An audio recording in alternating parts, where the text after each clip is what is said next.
हंसमुख जो एक खूबसूरत परी लड़की थी, नर्म रोशनी वाले कमरे में एक छोटी सी मेज पर बैठी थी। उसके नाजुक हाथ मोतियों और हीरों से खूबसूरत हार बना रहे थे।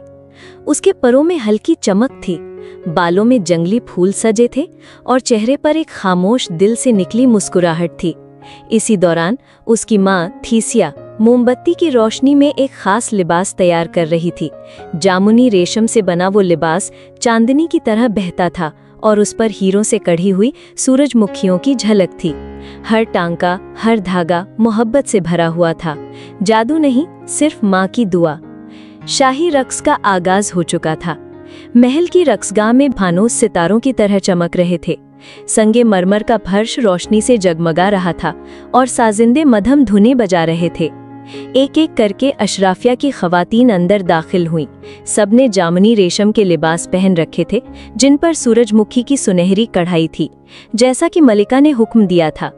उनके लिबास हवा में लहरा रहे थे और ताज रोशनी में चमक रहे थे। मगर शहजादा साइम खामोश खड़ा था। उसकी तूफानी आंखें हर दरवाजे को देख रही थी, जैसे किसी को तलाश कर रहा हो, खुशी से नहीं, उम्मीद से।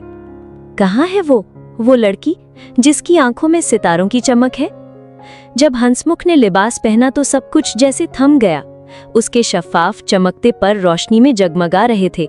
सुनहरे बाल नरमी से बंधे थे, जिनमें जंगली फूल और लैवेंडर सजे थे।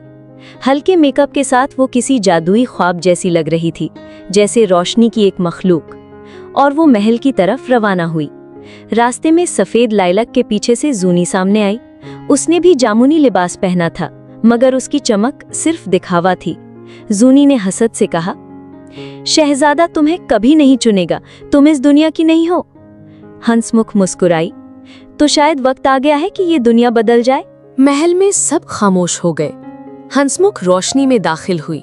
मौसीकी थम गई, मेहमान रुक गए, यहाँ तक कि चांदनी ने भी जैसे सांस रोक ली। शहजादा साइम खड़ा हो गया। उसकी आंखें हैरत से खुल गईं, जैसे बरसों का ख्वाब हकीकत में उतर आया हो। बगैर एक लम्हा जाया किए वो सीढ़ियां उतरता आया। हुजूम उसके रास्ते से यूं हटा जैसे हवा फूलों को छूकर गुजरती हो। वो उसके सामने घुटने टेक कर बैठा, नजरें उससे हटाए बगैर। क्या तुम मेरी मलिका बनोगी? उसकी आवाज पुरएतमाद थी, मगर हैरत से भीगी हुई। हॉल में सरासीमगी फैल गई। मलिका तेजी से आगे बढ़ी, चेहरे पर परेशानी। ये इंसान नहीं है, ये परी है, गैर फितरी। मगर शहजादा खड़ा हुआ और पुरअमन आवाज में बोला, तो ताज अब आसमान और जमीन का होगा। मैंने उसे चुना है और किसी को नहीं चाहूंगा। खामोशी छा गई। फिर मलिका की आंखों में नरमी आ गई, शिकस्त नहीं बल्कि समझ। उन्होंने दरबार की तरफ रुख किया और ऐलान किया, शहजादे ने अपनी दुल्हन चुन ली है। उनकी बादशाही मोहब्बत और रोशनी से भरपूर हो। तालियां गूंजने लगीं।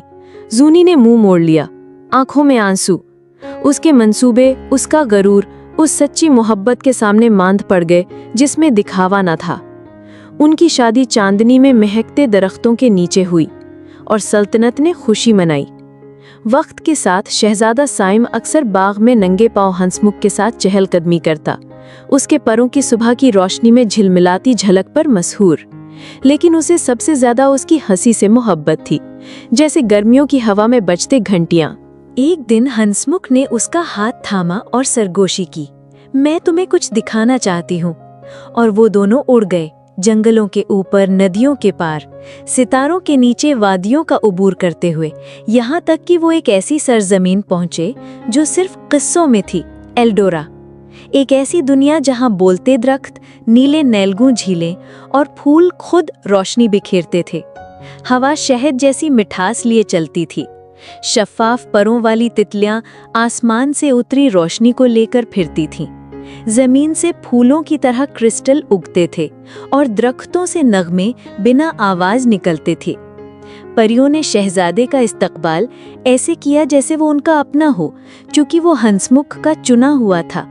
उसने वो सरजमीन देखी जहां ख्वाब कभी दब गए थे, अब उसकी वापसी से दोबारा खुलने लगे।